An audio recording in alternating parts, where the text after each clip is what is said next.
It's your favorite time of the week again. It's time for a special Thanksgiving edition of Clapback Thursdays. What's up, fight fans? Welcome to my channel. This is Johnny, and in today's video we're going to be going over Oscar De La Hoya's Clapback Thursdays. Guys, this one was quite controversial, so much so within 20 minutes of him uploading on Instagram, he got it taken down. But fortunately for us, I'd already downloaded it and we're going to go through it. He's going to touch a couple very controversial topics in his own opinion. He's going to talk about Shakur. He's going to talk about Eddie Hearn, which he almost always does. And he's going to throw shade at some other people. Before we get into it, I want to say thank you to all the new subscribers.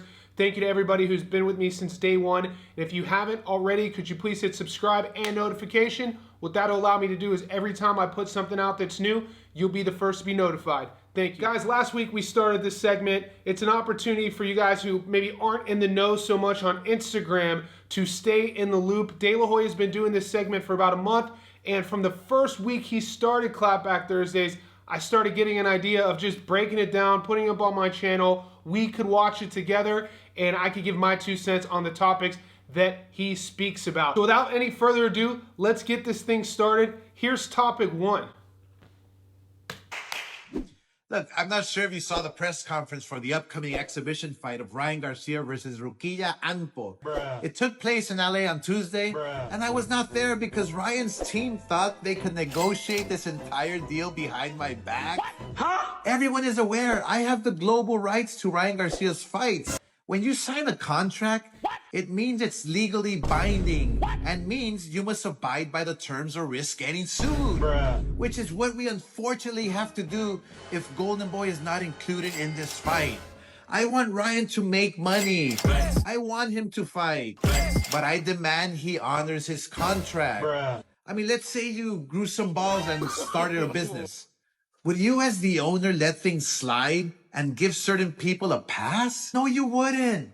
And neither am I. All right, let's pause there. Now, we know it's nothing new for Oscar and Ryan to get into public spats, both online and in person. This has happened at his fight week before when Oscar, Bernard Hopkins, and Ryan literally almost got into fisticuffs before Ryan's fight. Now, that being said, to me, from what I've seen the few years they've worked together, I think behind closed doors, Ryan does look up to Oscar. This is coming off almost like a mentor in Oscar's perspective, getting his feelings hurt because he wasn't included. Do I think this fight, this exhibition with Ampo, the same guy who fought Pacquiao on an expedition a few months ago, will this go down? I think it will. I just think it was a lack of communication and is a lack of communication on Garcia's part.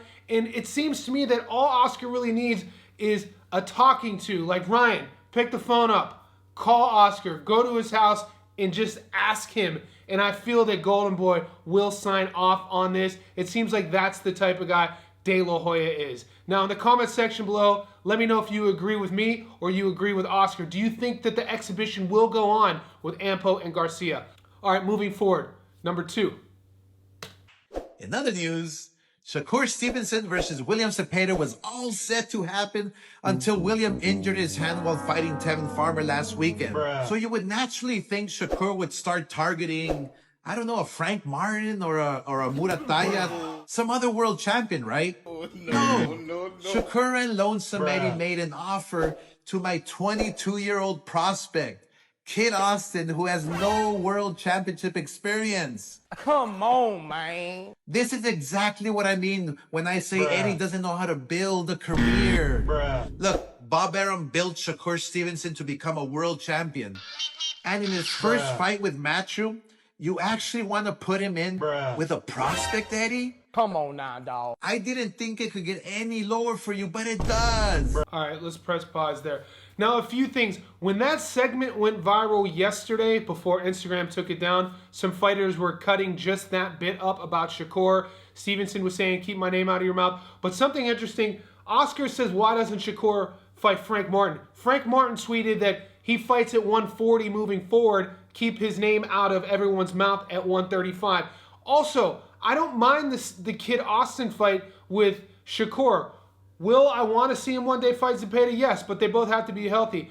I think as fans, we have the opportunity with this Kid Austin fight, Floyd Schofield, and Shakur fight, because Shakur, you know, a little bit more in his career, 3-weight world champion. Kid Austin is only 22, but we do have an opportunity, I feel, for old barriers, shall I say, the margins Floyd Mayweather put up, the same ones that Gervonta Davis is adhering to, protecting our O to create some sort of magnifying pseudo force around our career. I feel this fight, Shakur being undefeated, Schofield being young and undefeated, has an opportunity to be almost like a pioneer fight, or something that the younger fighters and current fighters could use an example to say, hey guys, the O doesn't really matter so much anymore. The fans want to see the most exciting fights. So I'm going to have to disagree with Oscar on that. I like the Kid Austin fight specifically for the reasons I just mentioned.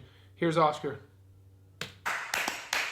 So Eddie, you made a fool of yourself in the ring in Dallas after the Katie Taylor fight?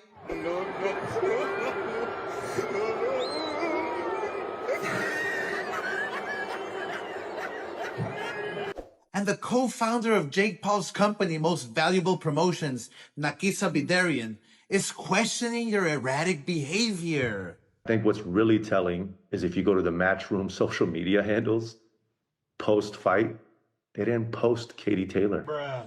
They posted the 126 fighter that they have from Sky Nicholson. Why are you positioning her against Amanda versus celebrating Katie's massive moment? I think I may know the answer. What? It's no secret Eddie and Sky Nicholson have been linked romantically since 2022. Rumors have been flying throughout the boxing community about them for years.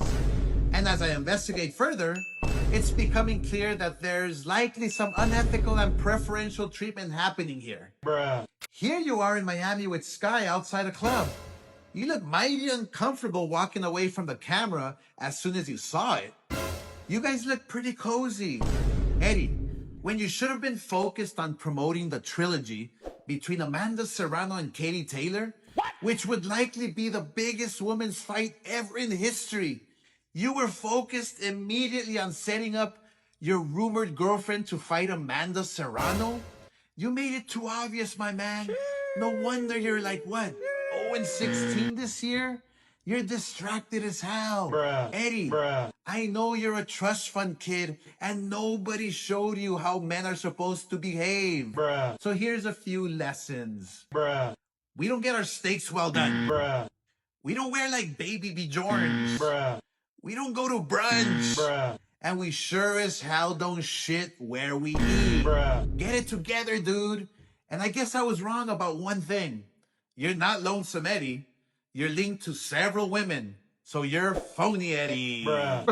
So Oscar De La Hoya is now calling Eddie Hearn phony Eddie. I must add, in 2021, I was managing a female boxer out of Sydney, Australia, and a couple months into our, management role, athlete role, she started confessing to me and telling me these rumors about Sky, because Sky's originally from Australia, but she lives in the UK, and how she was romantically involved with Eddie Hearn, just like Oscar was talking about. And I remember in 2021, I just thought that the fighter I was managing was kind of saying these things because she was jealous or just trying to spread rumors. But as time went on, people started telling me, and it is a known thing behind, the curtain in boxing circles, that is the case. Now, is that preferential treatment like the dude from MVP was saying? Why aren't Matchroom promoting Amanda? Why isn't Matchroom promoting Katie instead of their 126 fighter? I don't agree with that. Why not promote Sky as well? Whenever Katie beat Amanda, that wasn't just a win for Katie. That's a win for the promotional company. So I feel boxing, in a sense, especially in the business side of things, is chess. So why not throw Sky's name, at least in that wave of media? It was all the talk, that fight. It was the most viewed fight in women's boxing history. And we know how the circus of Tyson and Paul was. So I disagree with them on that.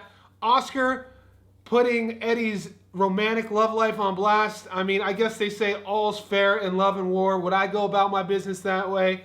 I'm a little bit different. What do you guys think of this week's Clap Back Thursday? Guys, I've tagged last week's into this video, so if you haven't seen last week's video, Check that out in the comment section below. Let me know what you think. Stay tuned. We're doing this coming week, we're doing our prediction video on the big fight in Puerto Rico, the 140-pound IBF championship between Liam Perro and Richardson Hitchens. We did the breakdown video this week, and next week I'm going to give you my prediction on where to put your money. Stay tuned.